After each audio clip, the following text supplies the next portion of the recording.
Shalom saudara, saya percaya kita semua dalam keadaan baik, sehat dan luar biasa, dan terus bersemangat untuk berdoa, memuji, menyembah Tuhan, karena hanya dalam hadirat Tuhan ada kekuatan bagi setiap kita. Baik, kita akan sama-sama masuk dalam pujian penyembahan kita malam hari ini. Saya percaya ketika kita datang dengan hati, maka Tuhan disenangkan. Kita tundukkan kepala, kita berdoa. Bapa, terima kasih Tuhan buat malam hari ini. Engkau mengumpulkan kami kembali dengan kesehatan, kekuatan, bahkan mungkin ada yang sakit. Namun kami tetap mau memuji, menyembah Tuhan. Tidak ada satupun yang bisa menghalangi kami untuk memuji Tuhan. Karena Dia Tuhan yang kudus, yang layak untuk ditinggikan. Yesus Tuhan yang kudus, yang layak untuk disembah. Kami mau menghormati kekudusan-Mu malam hari ini. Karena itu sucikan, kuduskan kami, layakkan kami untuk menghampiri tata kekudusan-Mu Bapa. Membawa pujian penyembahan kami, membawa hati kami, membawa seluruh hidup kami bagi Engkau Tuhan malam hari ini. Terima kasih Yesus, terima kasih Tuhan. Ini penyembahan kami. Haleluya. Kudus, kuduslah,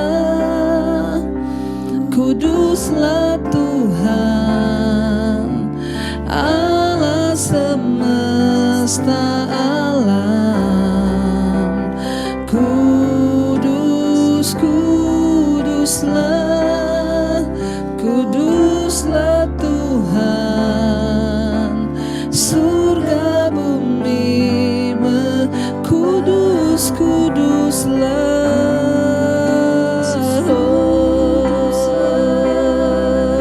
Kuduslah Tuhan Allah semesta, Engkau kudus.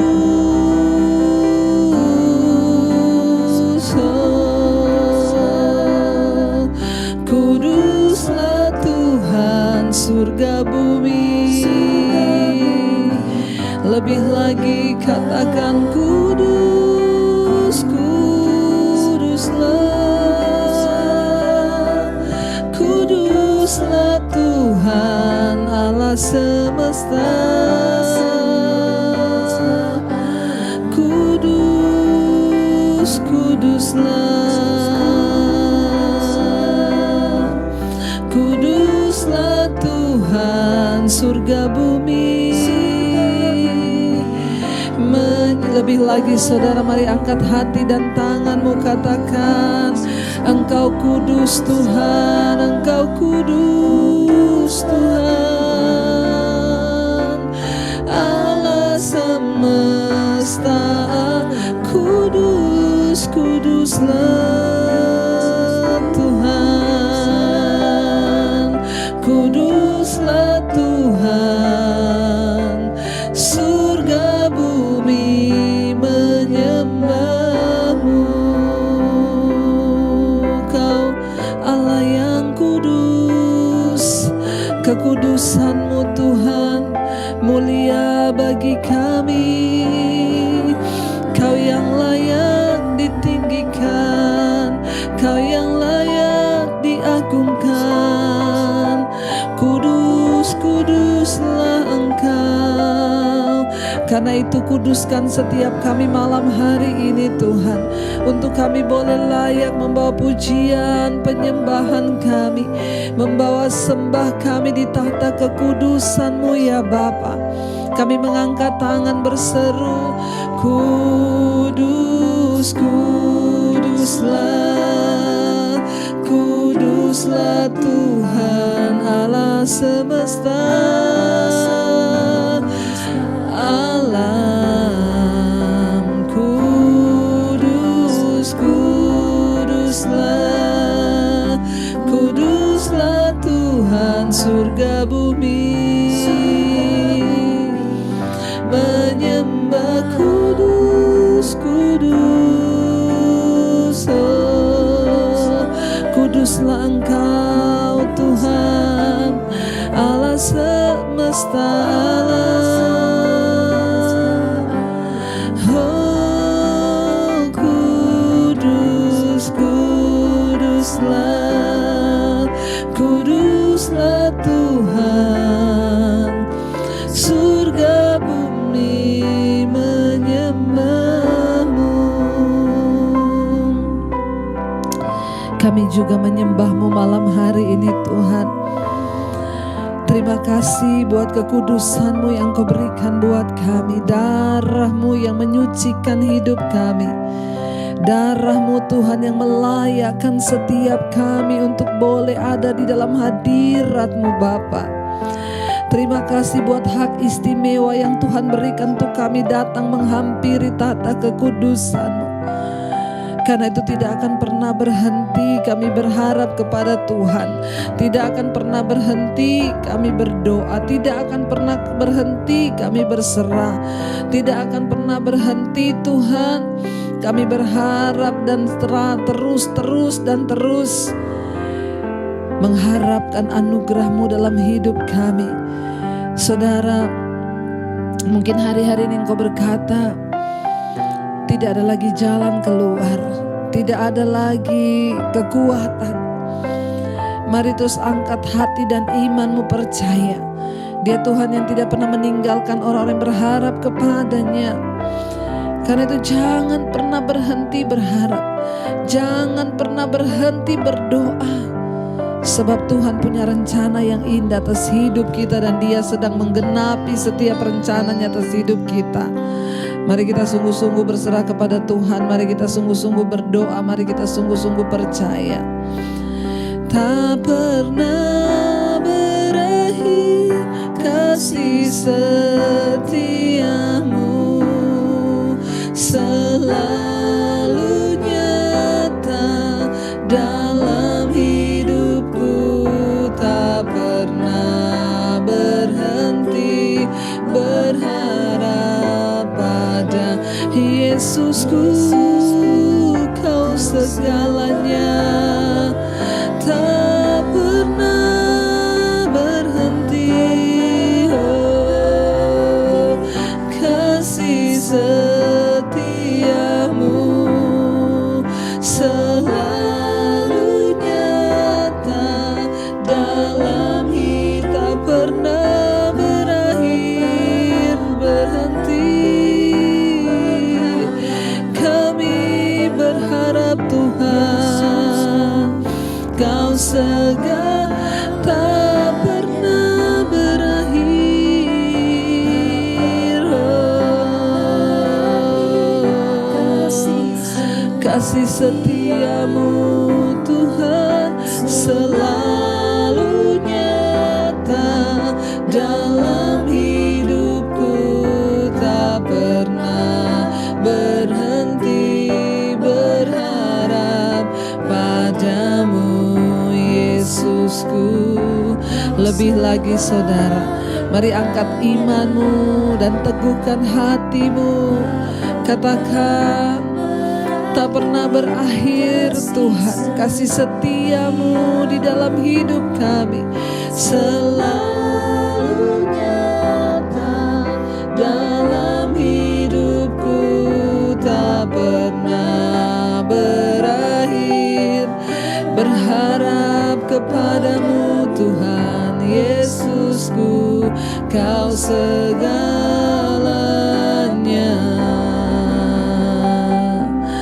Oh,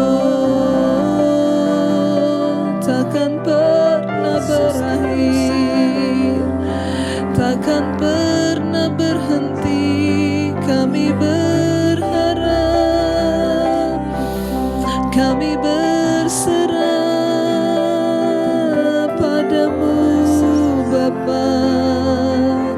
Terima kasih Tuhan, terima kasih Yesus.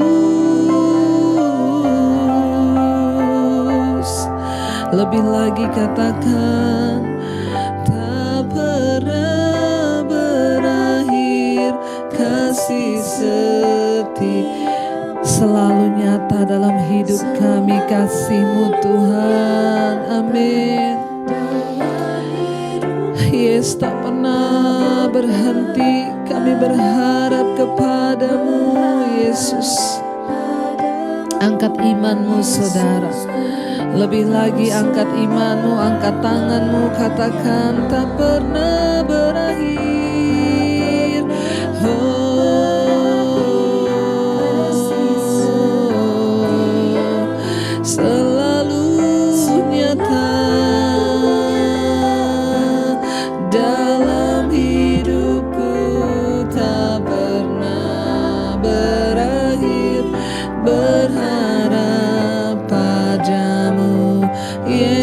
Yesusku, Kau segalanya,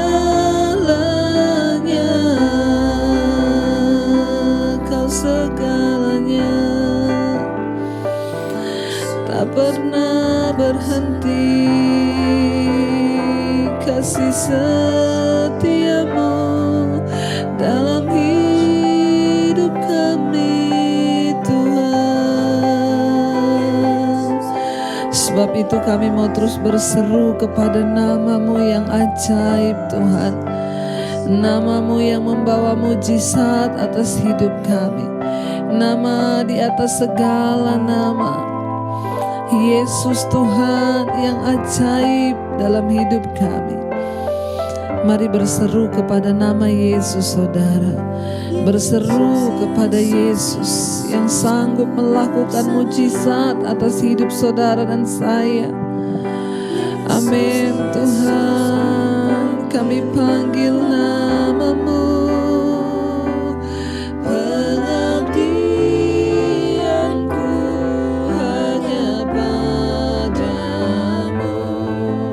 Yesus, Yesus, Engkaulah lebih lagi. Yesus, Yesus, Yesus, Yesus, Yesus, ku berseru. Yesus, Yesus, kami panggil nama-Mu. Pengabdianku hanya padamu. Yesus, Yesus, Engkaulah. Yesus, Yesus,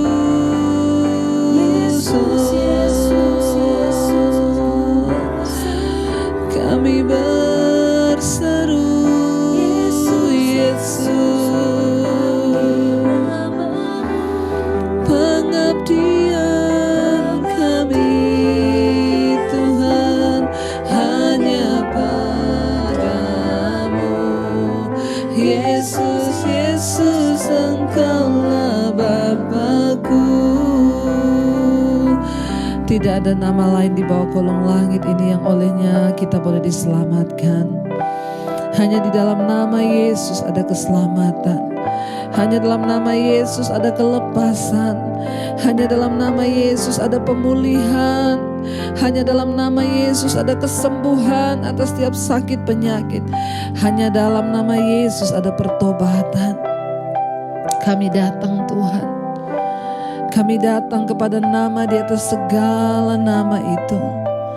Kami datang kepada nama yang berkuasa atas dunia ini, atas alam semesta. Tidak ada nama lain di bumi dan di sorga selain di dalam nama Tuhan Yesus bertekuk lutut semua yang hidup. Lebih lagi angkat tanganmu, hormati kekudusan Tuhan, katakan, Yesus, Yesus, Yesus, ku berseru. Yesus, Yesus, ku panggil nama-Mu. Pengabdianku hanya padamu. Yesus, Yesus, Engkaulah. Yesus, Yesus, Yesus, Yesus, Yesus, kami berseru, Tuhan.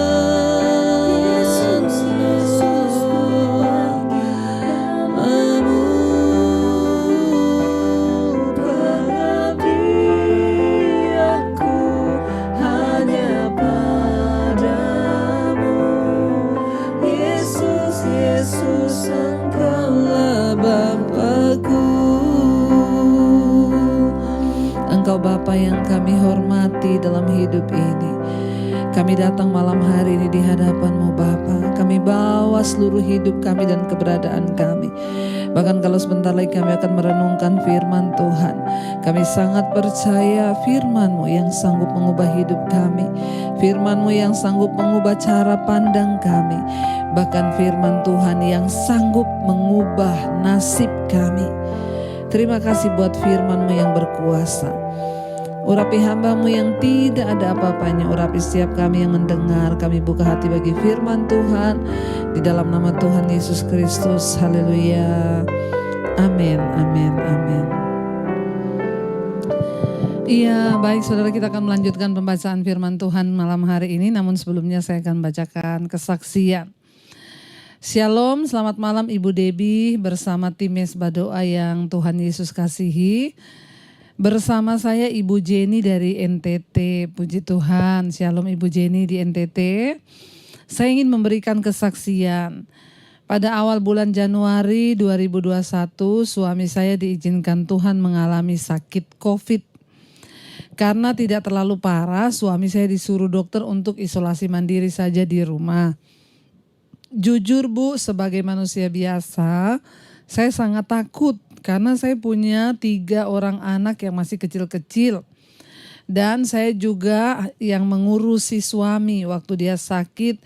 Dengan seiring berjalannya waktu, tiba-tiba saya kehilangan indera penciuman. Saya lemes, rasa badan tidak enak, dan ternyata saya juga positif terkena COVID. Disitulah hati saya hancur, rasa-rasa tidak bisa berbuat apa-apa karena mempunyai 3 orang anak.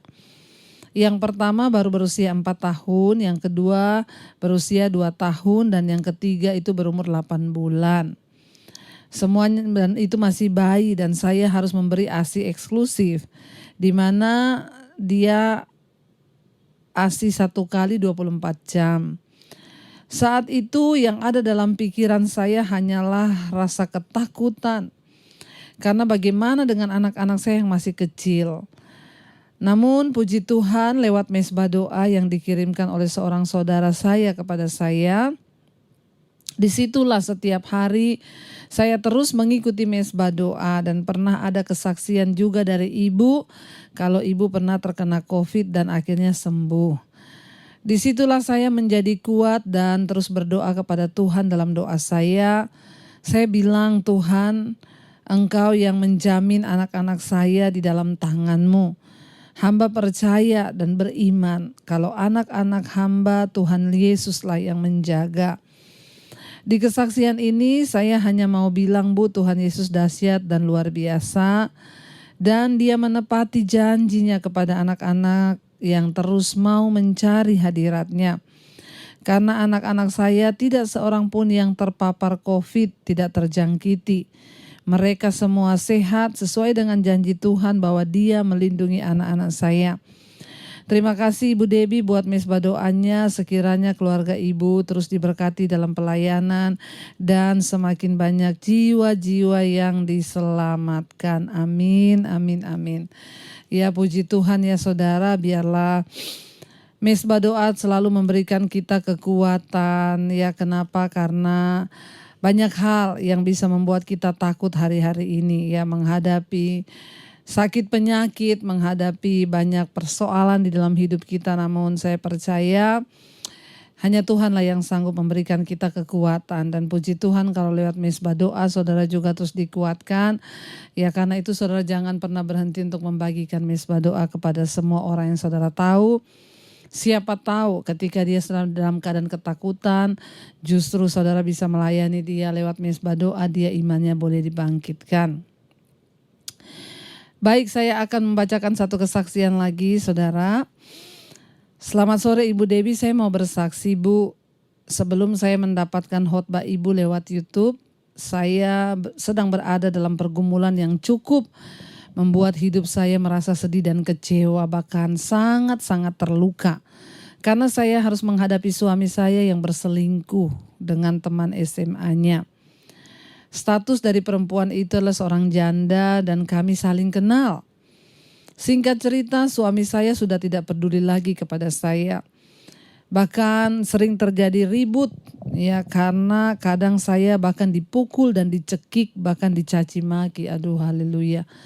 Ya suami-suami kayak begini bertobat ya. Kalau enggak dibaptis ulang, direndam agak lama 15 menit nih. Biar dia buka mata langsung di rumah Bapa di sorga. Saudara ya, janganlah ya bapak-bapak, kasihilah istrimu ini dicekik, dicaci maki, dipukul ya. Saya berdoa supaya semakin kita diubahkan Tuhan ya. Ibu, saya merasa sakit hati sekali. Namun dari peristiwa ini saya melihat keadaan suami saya ya, dia menganggap perempuan itu justru seperti istrinya. Dan suami saya sudah tidak betah lagi di rumah. Dia sering pergi, pulang baru 3 hari dia baru pulang. Rasa sakit di hati saya semakin hari semakin bertambah. Sampai berat badan saya pun turun. Ya, sampai saya pergi ke orang pinter, Bu.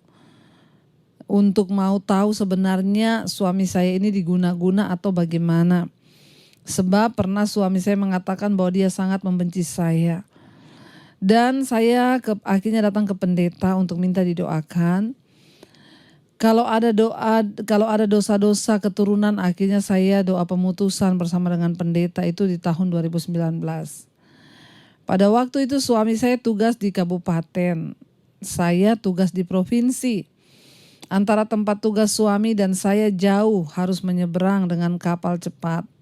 Dan itu kurang lebih hampir 3 jam baru sampai di rumah. Tahun 2020 selama itu saya ada dalam pergumulan. Saya lihat suami saya, dia mau berusaha untuk stop, tapi tidak bisa, Bu. Ya, saya dapat khotbah ibu di awal September. Dan di situ ibu saya, dan di situ saya ibu saya mau bilang bahwa saya dapat khotbah ibu itu bukan dari orang. Tapi saya yakin bahwa Tuhan Yesus lah yang memberikan khotbah ibu itu buat saya. Pada bulan Maret tanggal 26 saya mencoba mengajak suami saya untuk berbicara. Dan pada tanggal 28 Maret 2021 saya berbicara dengan suami. Dan disitulah dia menunjukkan mukanya yang sangat serem dan tidak biasanya, Bu. Saat itu saya langsung katakan bahwa, hai iblis, saya perintahkan kamu keluar dari tubuh suami saya. Dalam nama Tuhan Yesus keluar. Bahkan saya ucapkan berulang-ulang dan saya katakan bahwa, hai iblis, tidak ada satupun kuasa di dunia ini yang lebih besar daripada kuasa Allah dan Tuhan. Jadi saya perintahkan engkau keluar dari tubuh dan jiwa roh suami saya. Keluar di dalam nama Tuhan Yesus. Dan suami saya langsung lemas, Bu, saat itu. Bahkan mulai saat itu suami saya sudah mulai sadar. Sehingga pada tanggal 2 April suami saya pun meminta maaf kepada saya dan anak-anak dan dia sempat berlutut. Suami saya kosong karena selama dia dengan perempuan itu dia tidak lagi beribadah. Pokoknya dia jauh dari Tuhan, Bu. Namun setelah itu dia mulai ikut ibadah dan pergi ke gereja. Tapi ketika dia mendengar khotbah ibu, dia marah karena suami saya berpikir saya menghakimi dia dengan khotbahnya ibu. Dan saya bilang bahwa kamu itu diguna-guna oleh perempuan itu dan dia tidak percaya. Dan feeling saya sepertinya suami saya tanya kepada perempuan itu. Akhirnya dia sudah tidak berdoa sama saya dan anak saya lagi. Namun kami tetap beribadah, Bu. Setiap hari setelah itu baru saya lanjut ke mesbah doa sampai dengan jam 11 malam. Bu, yang saya khawatirkan suami saya kena guna-guna lagi, Ibu. Ibu bilang jangan titip-titip doa, Bu. Ya, namun saya tidak menitip doa, tapi saya minta dukungan agar saya ini ya dalam menjalani proses pemulihan bagi suami saya. Saya ingat yang Ibu katakan, jangan menyerah. Tetap cari Tuhan Yesus. Dan lewat peristiwa ini ada banyak hal yang saya dapatkan lewat mesbah doa Ibu. Terima kasih dan Tuhan memberkati Ibu sekeluarga. Amin, amin. Ya, tetaplah dukung suami untuk terus mencari Tuhan, untuk terus berdoa dan bahkan untuk terus setia. Jangan pernah menyerah ya Bu ya. Karena Tuhan itu Tuhan yang Maha tahu. Ketika istri terus berdoa, maka firman Tuhan berkata tidak ada perkara yang mustahil. Karena istri-istri, menangkanlah suamimu tanpa perkataan, hanya dengan perbuatan. Terima kasih Ibu buat kesaksiannya, tetap kuat dan kita semua berdoa supaya Ibu terus berjuang. Jangan menyerah Bu. Ya, selama masih ada harapan bersama Tuhan, tetaplah berjuang. Saya yakin dan percaya Tuhan yang memberikan ibu kekuatan. Baik, kita akan melanjutkan pembacaan firman Tuhan malam hari ini, saudara ya. Kita sekarang sudah sampai di Yehezkiel pasal yang ke-9 tadi malam. Ya, kalau kita membaca sungguh sangat menakutkan, saudara. Tuhan berkata akhirnya penghukuman itu dimulai. Ya, dan kepada yang lain Tuhan berfirman, ya ada 6 orang yang akan memusnahkan dan membunuh. Tetapi 1 orang dipakai Tuhan untuk menyelamatkan orang-orang yang masih setia. Dan terakhir tadi malam kita membaca Yehezkiel pasal yang ke-9 ayat yang ke-6.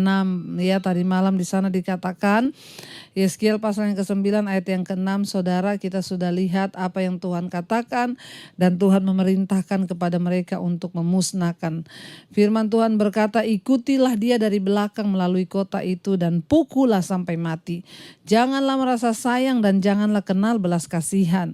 Ya, di ayat yang ke-6 di sana dikatakan orang-orang tua, teruna-teruna dan darah-darah, anak-anak kecil dan perempuan bunuh dan musnahkan. Tetapi semua orang yang ditandai dengan huruf T itu jangan disinggung. Ya, dan mulailah dari tempat kudusku, kata firman Tuhan. Dari mana Tuhan menyuruh memulai penghukuman itu? Dari bait suci, dari tempat kudus sendiri. Saudara, penghakiman sedang dimulai dan pada rumah Allah sendiri yang harus pertama-tama dihakimi, kata firman Tuhan. Ingat, ketika datang penghakiman dan ujian dan pemurnian, maka orang Kristen yang terlebih dulu akan dimurnikan. Tuhan bilang dimulai dari tempat kudusku. Ayat yang ke-7 sekarang kita lanjutkan. Ya, ayat yang ke-7 firman Tuhan berkata, kemudian ya, ayat yang ke-6 masih disambung lagi. Lalu mereka mulai dengan tua-tua yang berada di hadapan bait suci. Jadi Tuhan berkata dimulai dari tempat kudusku dan akhirnya mereka memulai membunuh dengan tua-tua yang berada di depan bait suci. Tua-tua yang berada di depan bait suci, ya itu adalah mereka orang-orang yang pegang peranan di gereja kalau sekarang ini ya.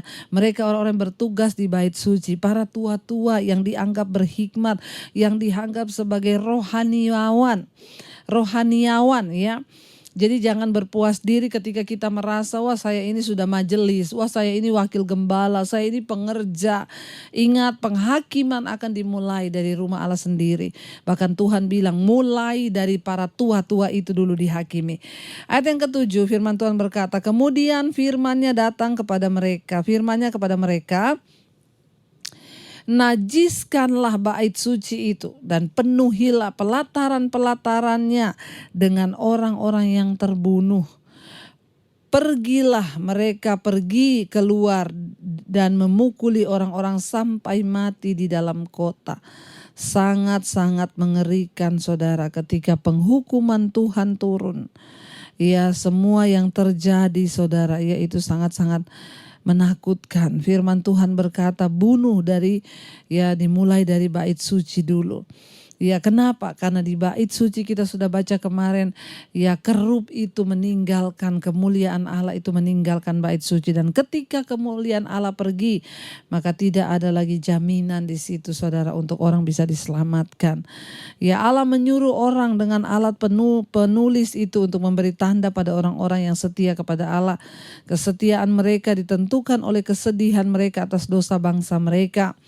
Orang-orang yang memiliki tanda itu diselamatkan ketika 6 orang laki-laki mulai menghancurkan bangsa dan orang fasik. Pada peristiwa Eksodus, orang-orang Israel memberi tanda darah pada pintu rumah mereka untuk menyelamatkan mereka dari kematian. Pada zaman akhir Allah akan menandai dahi orang-orang yang ditentukan untuk diselamatkan. Ya, dan setan akan juga menandai para pengikutnya. Itu ada di kitab Wahyu pasal 13. Yang seperti dia ditentukan untuk kehancuran ketika Allah menghukum dosa. Ia tidak akan melupakan janjinya untuk memelihara umatnya. Karena itu bagian kita hari-hari ini adalah tetap setia. Kenapa, saudara? Karena Tuhan akan memberikan tanda kepada orang yang setia. Sebaliknya setan juga memberikan tanda kepada para pengikutnya yang terus hidup di dalam dosa. Ya, bahkan tadi ayat yang ke-6 dikatakan dimulai dari pelataran bait suci, dari orang para tua-tua yang berdiri di bait Allah. Para pemimpin rohani di Israel dengan terang-terang mempromosikan keyakinan penyembahan berhala mereka kepada umat Tuhan. Dan bangsa itu meninggalkan Allah, lalu mengikuti mereka para tua-tua yang menyesatkan mereka. Para pemimpin rohani secara khusus bertanggung jawab kepada Allah karena mereka dipercayakan tugas untuk mengajarkan kebenaran kepada umat Tuhan. Ketika mereka menyelewengkan kebenaran, mereka bisa membawa banyak orang menjauh dari Allah dan bahkan menyebabkan sebuah bangsa jatuh di dalam kefasikan. Jadi lihat betapa pemimpin rohani itu punya andil besar dan diperhitungkan Tuhan. Ya, lewat mulut kita bisa menyelamatkan orang. Bagi para hamba-hamba Tuhan yang hari ini dipakai Tuhan, mari kita sungguh-sungguh menjaga kehidupan kita di dalam kekudusan. Kenapa? Karena kehidupan kita ini bisa menjadi suratan Kristus yang terbuka. Apa yang kita omongkan itu diikuti oleh banyak orang. Jangan sampai ketika kita dianggap justru menyesatkan umat, akhirnya Tuhan akan menghukum. Ya, ketika mereka menyelewengkan kebenaran, mereka bisa membawa banyak orang menjauh dari Allah. Bahkan sebuah bangsa bisa jatuh dalam kefasikan akibat para pemimpin-pemimpin rohani. Kita berdoa supaya di Indonesia ini para pemimpin agama diberi roh takut akan Tuhan supaya tidak mengajarkan hal-hal yang menyesatkan umat. Ya, bukan dengan kepikiran sendiri, ya, tetapi dari roh yang takut akan Tuhan, saudara ya. Jadi tidaklah mengejutkan ketika Allah memulai menghukum bangsa itu dimulai dari bait sucinya. Ya, dimulai dari orang-orang kudusnya, dimulai dari tua-tua yang berdiri di hadapan bait suci. Betapa menyedihkan bahwa di dalam bait suci yang adalah tempat di mana mereka seharusnya mengajarkan kebenaran Allah, tetapi justru menjadi tempat mereka mengajarkan kebohongan. Di akhir zaman banyak terjadi. Ya, orang-orang berdiri di tempat yang namanya bait suci tetapi tidak lagi mengajarkan firman yang benar, tidak lagi mengajarkan prinsip-prinsip kerajaan Allah, tidak lagi mengajarkan esensi dari kekristenan yang murni, yaitu kekudusan dan pertobatan. Ya, ajaran-ajaran yang menyenangkan telinga, bahkan janji-janji palsu, diputarbalikkan firman, dipelintir untuk kepentingan diri sendiri. Ya, tapi satu saat semua pengajar-pengajar ini akan berhadapan dengan Tuhan. Jangan mengubah kebenaran menjadi kebohongan, saudara. Ya, karena itu para jemaat juga harus memiliki prinsip kebenaran sendiri. Makanya saya selalu berkata, cari Tuhan secara pribadi, kenali firman supaya kita tidak mudah diombang-ambingkan oleh pemimpin-pemimpin palsu yang sebenarnya mengajarkan kebohongan dan bukan kebenaran, saudara ya. Biarlah kita ini menjadi orang-orang yang terluput. Ya, dan ayat ini berkata, saudara ya, akhirnya mereka dibunuh, orang-orang yang terbunuh itu akhirnya menajiskan bait suci Tuhan. Bayangkan di dalam bait suci saja terjadi penyelewengan yang seperti itu. Ayat yang ke-8, sedang mereka memukul orang-orang sampai mati. Waktu itu aku tinggal di belakang. Aku sujud dan berseru, kataku, aduh Tuhan Allah, apakah engkau akan memusnahkan seluruh sisa Israel di dalam mencurahkan amarahmu atas Yerusalem? Ayat yang ke-9, jawabnya kepadaku, kesalahan kaum Israel dan Yehuda sangat banyak sehingga tanah ini penuh dengan hutang darah dan kota ini penuh dengan ketidakadilan, sebab mereka berkata Tuhan sudah meninggalkan tanah ini dan Tuhan tidak lagi melihatnya. Ketika Yehezkiel melihat penglihatan itu, dia sangat ketakutan. Yehezkiel sedih dengan apa yang dia lihat sehingga dia berkata, aduh Tuhan Allah, apakah engkau akan memusnahkan seluruh sisa daripada Israel? Ya, dia bertanya kepada Tuhan. Lalu Tuhan menjawab dia, bangsa ini sudah penuh dengan hutang darah. Tanah ini sudah penuh dengan dosa sehingga aku akan mencurahkan penghukuman atas mereka. Saudara yang terkasih, biarlah kita menjadi orang-orang yang mau terus bersyafaat bagi bangsa kita, agar bangsa kita tidak jatuh dalam murka Tuhan. Bangsa itu mengatakan bahwa Tuhan telah meninggalkan negeri itu dan tidak akan lagi melihat dosa mereka. Manusia memiliki banyak penjelasan yang baik sekali untuk mempermudah ya perbuatan mereka dalam melakukan dosa. Tidak apa-apa. Ya, semua orang juga bisa melakukan hal yang sama. Ya, atau engkau tidak akan melakukan, ya, tidak ada yang tahu kok. Hari ini saudara melayani, besok saudara bersinah, nggak ada yang tahu. Hari ini saudara berdiri di atas firman Tuhan, berbicara tentang firman, melayani sebagai pemusik atau sebagai singers, apapun di gereja. Besok saudara bersinah, saudara melakukan kenajisan, nggak ada yang tahu kok. Ya, atau saudara masih pelayanan tapi saudara menyimpan kepahitan, kekecewaan, juga tidak ada yang tahu. Tapi ingat, Tuhan adalah Tuhan yang Maha Tahu. Ya, jangan sampai apakah kita ternyata juga ya hidup di dalam dosa ya, dan membuat alasan-alasan yang masih kelihatannya rasional ya. Tapi ingat saudara, satu saat Tuhanlah yang akan menghakimi hidup kita. Karena itu saudara, yang Tuhan mau, mari kita sungguh-sungguh melakukan firman-Nya.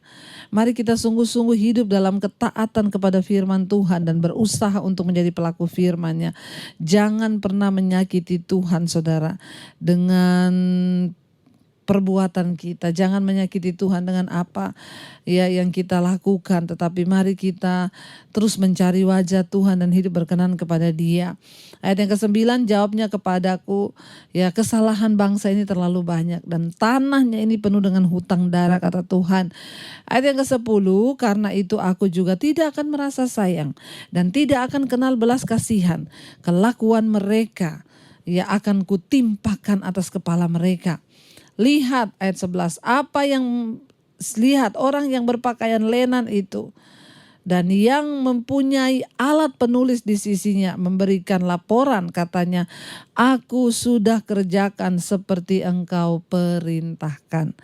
Saudara, tidak akan ada satupun yang luput. Tuhan tahu hari ini hidupmu, Tuhan tahu hatimu. Karena itu biarlah kita mau terus setia untuk mengejar perkenanan Tuhan. Mari kita mau merenungkan firman ini. Terima kasih Bapa, kami tahu Engkau Tuhan yang kudus, Allah yang layak untuk disembah dan ditinggikan. Karena itu ajar kami menghormati kekudusan-Mu ya Tuhan. Ajar kami menghormati hadirat-Mu. Ajar kami menjaga sikap hidup kami untuk terus ada dalam perkenanan-Mu. Malam hari ini kami mau berkata di hadapan-Mu Tuhan, Engkau Allah yang kudus, tidak ada yang seperti Engkau. Mari naikkan penyembahan kita kepada Dia, saudara. Katakan bersama lewat pujian ini. Kudus, kuduslah, kuduslah Tuhan Allah semesta. Kudus, kuduslah.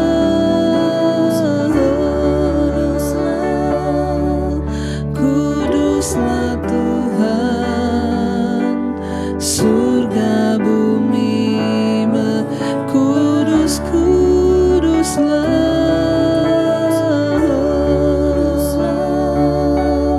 kuduslah Tuhan Allah semesta alam. Kudus, kuduslah, kuduslah Tuhan. Surga bumi menyembah-Mu Tuhan, amin. Terima kasih Bapa, ajar kami terus menghargai kekudusan Tuhan. Engkau Allah yang layak kami tinggikan dan tidak ada yang lain yang seperti-Mu Bapa. Tidak akan pernah beralih kami menyembah Tuhan. Karena itu ajar kami Bapa dalam kehidupan rumah tangga keluarga, dimulai dari kami suami, istri dan anak-anak. Berkati para suami menjadi imam, istri menjadi penolong, anak-anak menjadi anak-anak yang hidup dalam takut akan Tuhan, takut kepada Engkau dan menghormati kekudusan-Mu. Berkati Tuhan setiap keluarga demi keluarga, rumah tangga demi rumah tangga. Biarlah sungguh-sungguh anak-anak kami diberkati dalam masa depan mereka, usaha pekerjaan,